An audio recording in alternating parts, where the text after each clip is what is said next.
जय हिंद दोस्तों। Welcome back to our channel GS launcher. अच्छा, मैं अगर आपसे ये कहूँ कि ये पर्टिकुलर इवेंट हिस्ट्री में अगर भारत के होता ही ना, तो शायद हम अंग्रेजों के कभी गुलाम ही ना बनते। या यूं कहूँ कि ये आदमी जिसकी आज हम लोग बात करेंगे, ये अगर हमें धोखा ना देता अंग्रेजों के साथ मिलकर, तो आज भारत का वर्तमान और इतिहास कुछ और ही होता। कौन था ये आदमी और किस इवेंट की मैं कर रहा हूँ बात, जानेंगे हम लोग इस चैप्टर में, the rise and growth of the British empire में। तो जुड़े रहिए हमारे साथ। चलिए बिना टाइम वेस्ट किए शुरू करते हैं अपना चैप्टर। मेरा नाम है नमन। Let's start.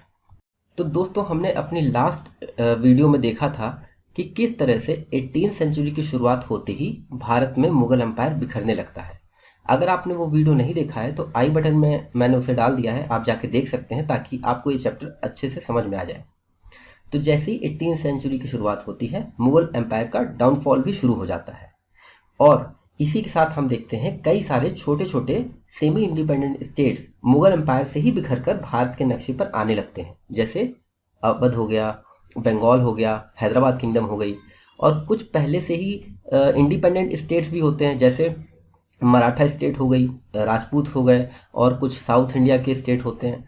इन सब की वजह से क्या होता है ना, कोई भी सेंट्रलाइज्ड अथॉरिटी भारत में नहीं रह जाती है। और इन्हीं सब फैक्टर्स की वजह से क्या होता है, यूरोपियन पावर्स जो पहले से भारत में मौजूद होते हैं ट्रेड करने के नाम पर, और जो उस समय आ भी रहे होते हैं, उन सबको एक मौका मिल जाता है कि वो भारत में अपना राज स्थापित करें। भारत में ना सिर्फ वो ट्रेड करें बल्कि अपना पॉलिटिकल इन्फ्लुएंस भी बढ़ाएं। और उनमें सबसे आगे निकल जाते हैं ब्रिटिशर्स। तो इन्हीं की कहानी आज हम लोग देखेंगे कि ये कैसे होता है, ये पूरा प्रोसेस समझेंगे। इसके लिए मैं आपको चाहूँगा आप थोड़ा पीछे जाइए हिस्ट्री में, और ये जानने की कोशिश हम लोग करते हैं आज कि आखिर क्या वजह थी कि इतने सारे फॉरेन पावर्स स्पेशली यूरोप से भारत आ रहे थे सब, और सबको भारत के साथ ट्रेड करने की ज़रूरत थी। तो दोस्तों, आपको मैं बता दूं कि आज के भारत के तरह पहले का भारत नहीं था। पहले ना भारत के जो प्रोडक्ट्स थे, जो गुड्स थे, वो यूरोपियन मार्केट्स में बहुत ज़्यादा डिमांड में थे। उनकी बहुत ज़्यादा वैल्यू थी। और उनकी इतनी ज़्यादा डिमांड थी, इतनी ज़्यादा रेपुटेशन थी कि हर कोई भारत से ट्रेड करना चाहता था। और इसी वजह से क्या हुआ ना कि यूरोप से बहुत सारे पास भारत के साथ ट्रेड करने के लिए आए। ये तो एक प्राइमरी वजह हो गई, मगर एक इमीडिएट वजह भी थी। वो क्या थी, उसके लिए मैं चाहूँगा आप एक बार इस मैप को देखें। ये देखिए वर्ल्ड का मैप है, ठीक। ये अपना इंडिया है। और यहाँ आप वेस्ट में जब जाएंगे, जैसे ही आप पाकिस्तान, अफगानिस्तान, ईरान होते हुए आप जाएंगे वेस्ट की तरफ, तो आपको कंट्री मिलेगा टर्की। यहाँ पर उसका एक सिटी है इस्तानबुल। इसे मेडिवल टाइम्स में कहते थे कॉन्स्टेंटिनोपल। और उस समय ये कॉन्स्टेंटिनोपल बाइजेंटाइन एम्पायर, जो एक क्रिश्चियन एम्पायर था, उसका सिटी था, उसका कैपिटल था। और बहुत ही इंपॉर्टेंट ट्रेड रूट के बीच में पड़ता था, ट्रेड सेंटर था ये। यूरोप से भारत आने का लैंड रूट है ना, वाया टर्की, ईरान, इसके रास्ते में पड़ता है ये। तो जाहिर सी बात है बहुत ही इंपॉर्टेंट था ये। और उस समय जब ये बाइजेंटाइन एम्पायर का पार्ट था, कैपिटल था, उसी टाइम ऑटोमन एम्पायर, जो उस समय टर्की, अजरबैजान, जॉर्जिया, सीरिया, इधर की तरफ ऑटोमन एम्पायर था। तो दो एम्पायर आपस में लड़ रहे थे। कौन? बाइजेंटाइन एम्पायर और ऑटोमन एम्पायर। और इसी के साथ क्या होता है, 1453 में ऑटोमन एम्पायर बाइजेंटाइन एम्पायर पे अटैक करता है और कॉन्स्टेंटिनोपल को अपने कब्जे में ले लेता है। इस इवेंट को, ये बहुत ही इंपॉर्टेंट इवेंट है वर्ल्ड हिस्ट्री का, इसे फॉल ऑफ द कॉन्स्टेंटिनोपल कहते हैं। अब देखिए, क्योंकि दोनों एम्पायर एक दूसरे के दुश्मन हैं, एक क्रिश्चियन है एक मुस्लिम है।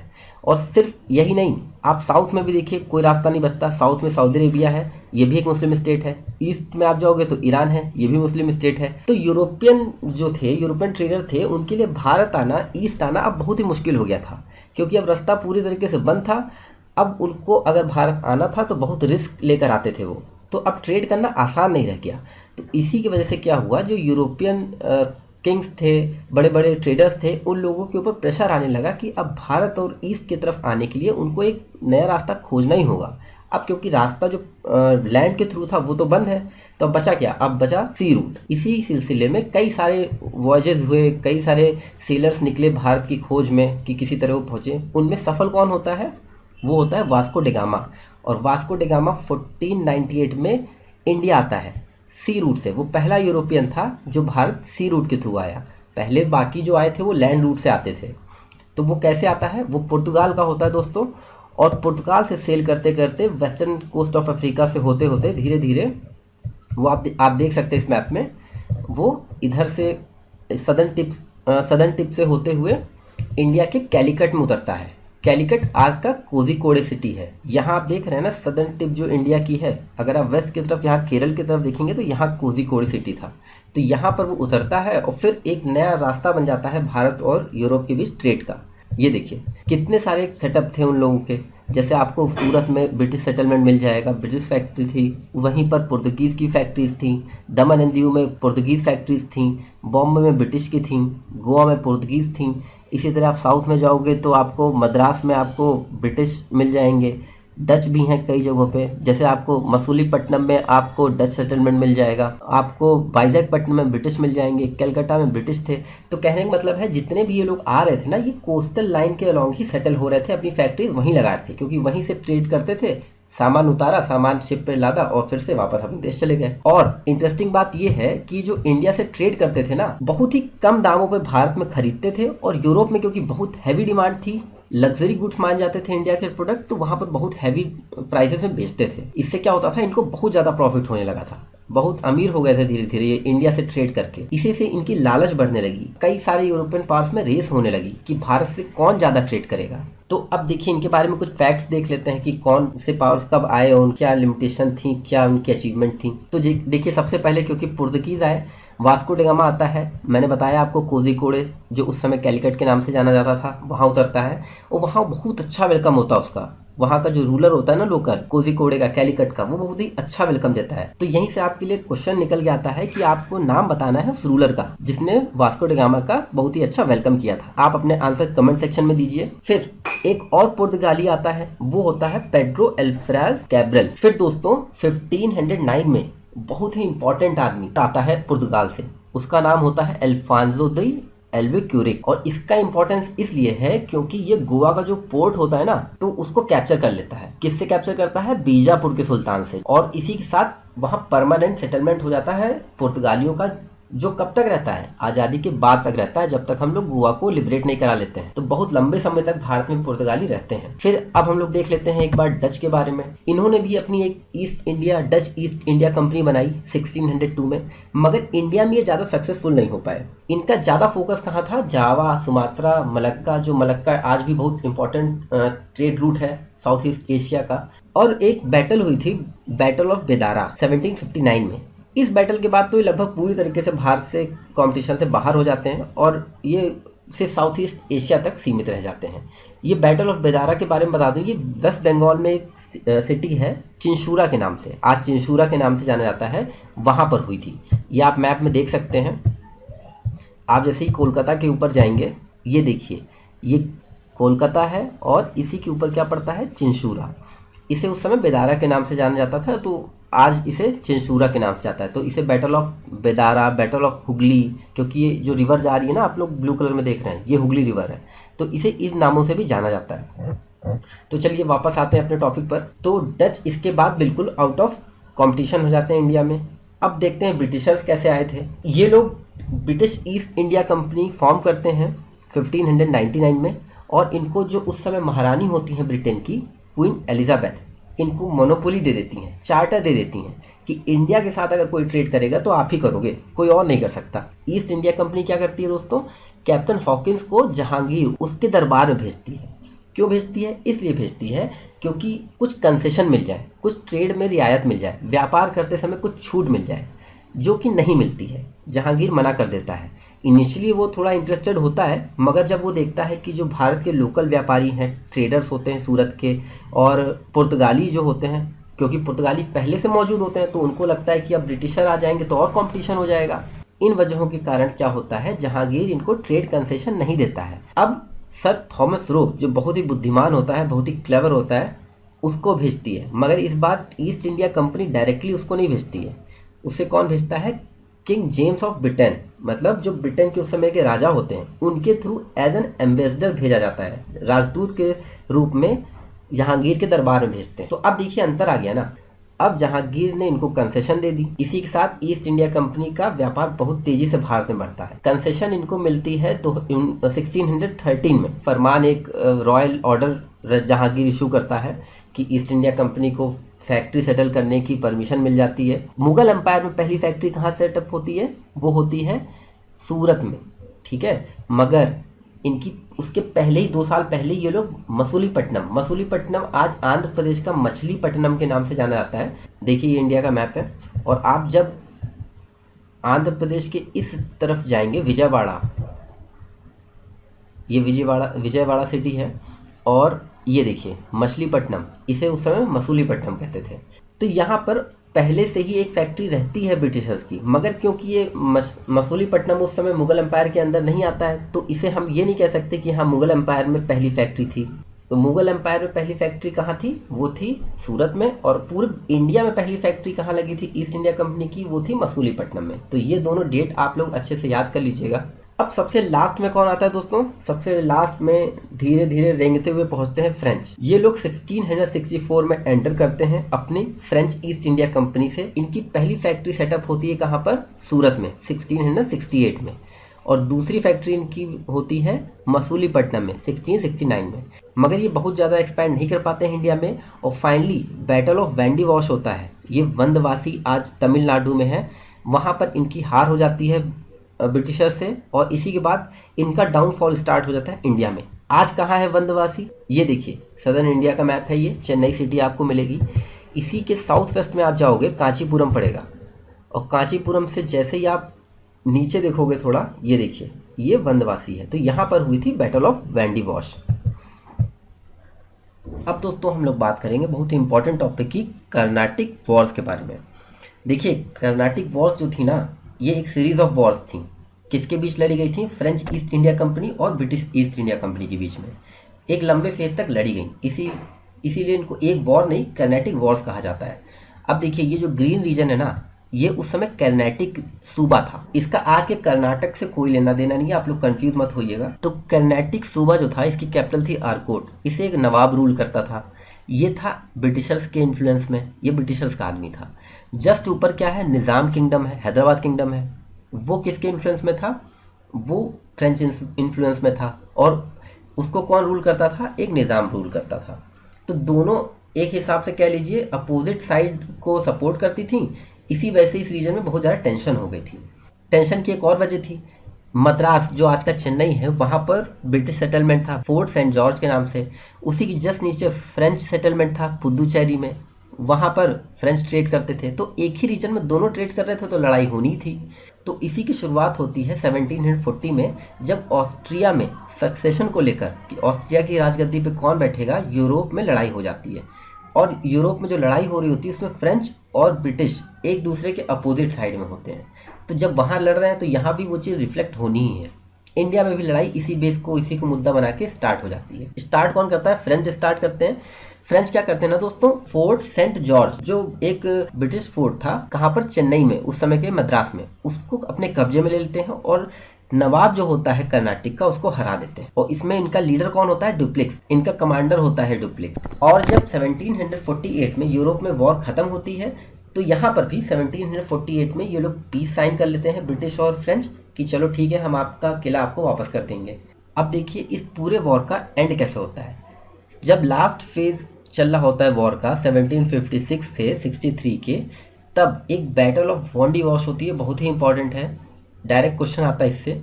ये वंदवासी जो शहर है तमिलनाडु का, उसे वैंडी वॉश अंग्रेज बुलाते थे, तो वहां पर लड़ी जाती है। इस बैटल के बाद फ्रेंच बहुत बुरी तरीके से हार जाते हैं और उनका पॉलिटिकल इन्फ्लुएंस पूरे रीजन से खत्म हो जाता है। तो अब क्या होगा? निज़ाम और जो नवाब है, दोनों जगह किसका इन्फ्लुएंस रह जाएगा? सिर्फ और सिर्फ ब्रिटिशर्स का।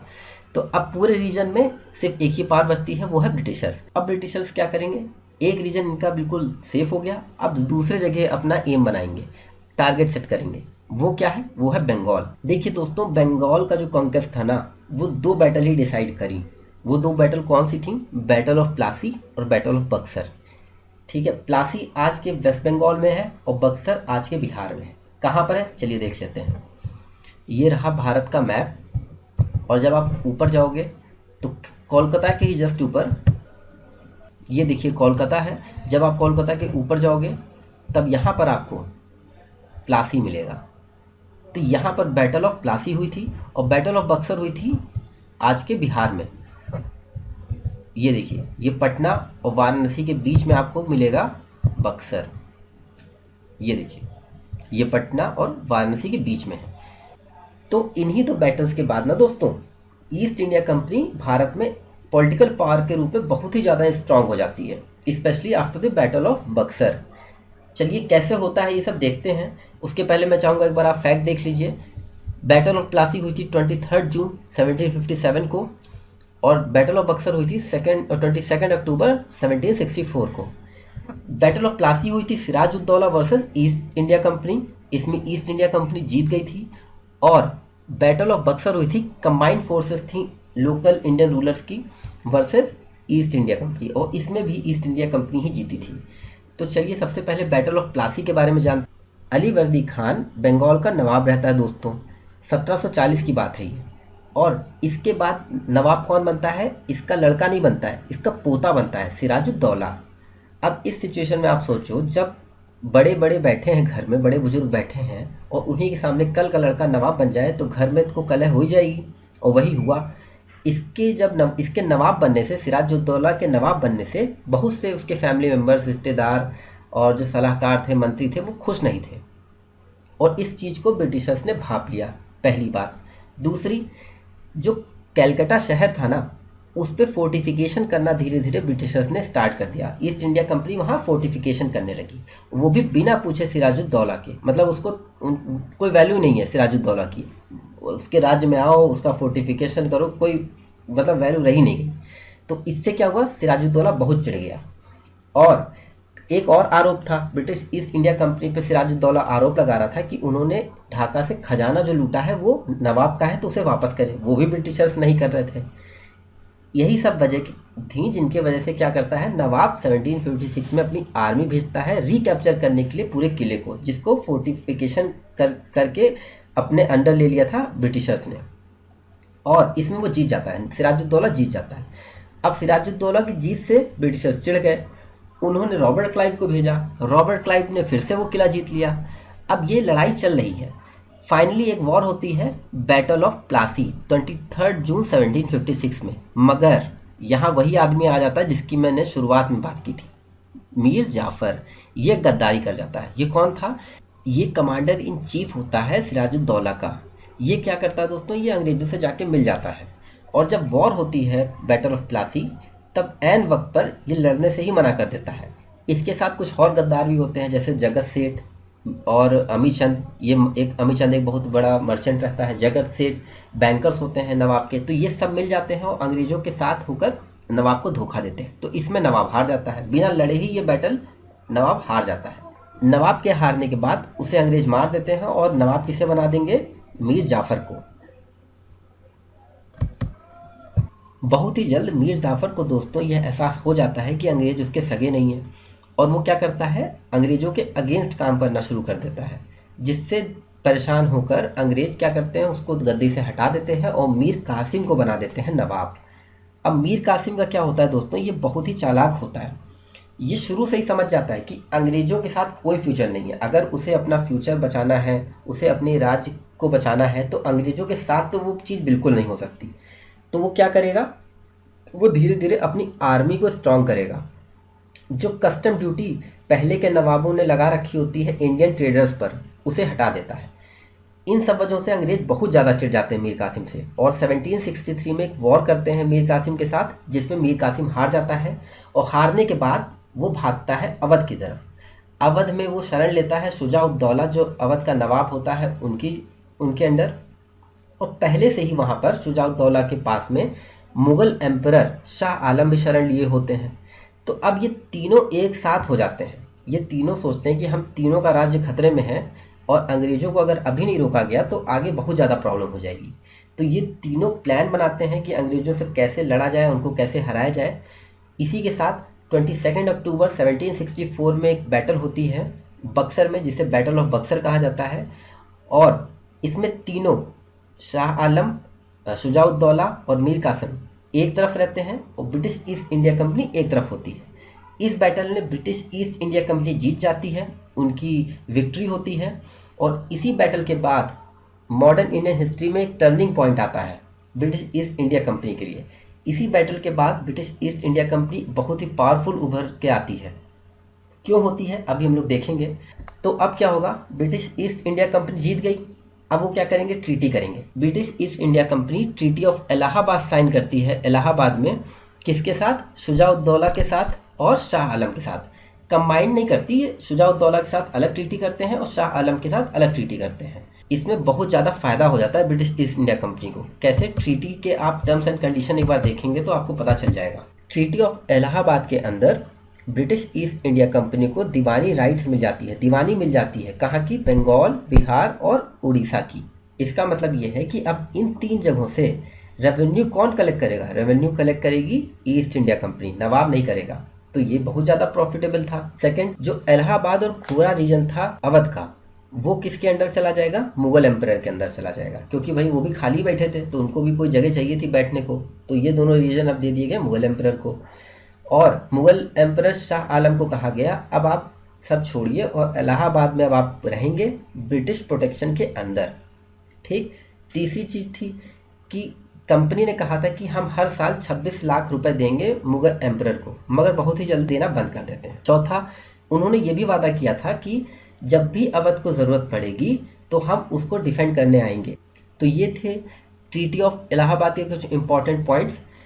अब देखिए 1765 हो गया, 1764 में बैटल ऑफ बक्सर हो गया। अब यहाँ पर नवाब रहेगा मगर ज़्यादा पावर किसकी रह जाएगी, ब्रिटिश ईस्ट इंडिया कंपनी की हो जाएगी। और 1765 से लेकर 1772 तक डुअल गवर्नमेंट इन बंगाल रहती है। इसे कहा जाता है डुअल गवर्नमेंट इन बंगाल, जो 1772 तक चलती है। 1772 में वॉरेन हेस्टिंग आता है और इस डुअल गवर्नमेंट को हटाकर डायरेक्ट कंट्रोल में ले लेता है पूरे बंगाल में। अब कोई नवाब नहीं है 1772 के बाद, बंगाल क्या हो गया, डायरेक्ट कंट्रोल में आ गया ब्रिटिश ईस्ट इंडिया कंपनी के। डुअल गवर्नमेंट इन बंगाल से हमारा मतलब है कि जो भी रिस्पॉन्सिबिलिटी वाले वर्ग थे, जहाँ पर जिम्मेदारी आ जाती थी, वो कौन देखता था, वो नवाब देखता था। जैसे लॉ एंड ऑर्डर हो गया और एडमिनिस्ट्रेशन हो गया, ये नवाब के अंडर था। मगर जो रेवेन्यू वाला काम हो गया, जहाँ पैसा आता था, जिनसे प्रॉफिट आता था, वो सब कौन देखेगा, ब्रिटिश ईस्ट इंडिया कंपनी के अंदर आ गए। तो कहने का मतलब है जो प्रॉफिटेबल चीज़ें थी वो अपने अंडर रख ली ब्रिटिश ईस्ट इंडिया कंपनी ने, और सारा सरदर्द जितना भी राज्य का था वो नवाब के अंदर चला गया। तो इस तरह की गवर्नमेंट थी, 2 लोग एक हिसाब से रूल कर रहे थे एक ही प्रोविंस को, इसलिए इसे डुअल गवर्नमेंट इन बंगाल कहा जाता है। और फाइनली ये एंड हो जाती है 1772 में। अब आने वाले वीडियोस में हम लोग देखेंगे कि किस तरह से एक्सपैंड होता है ब्रिटिश टेरिटरी इंडिया में, जो अभी बंगाल तक सीमित है वो पूरे भारत में कैसे फैलता है। तो आई होप आपको ये चैप्टर बहुत ही अच्छा लगा होगा, समझ में आया होगा।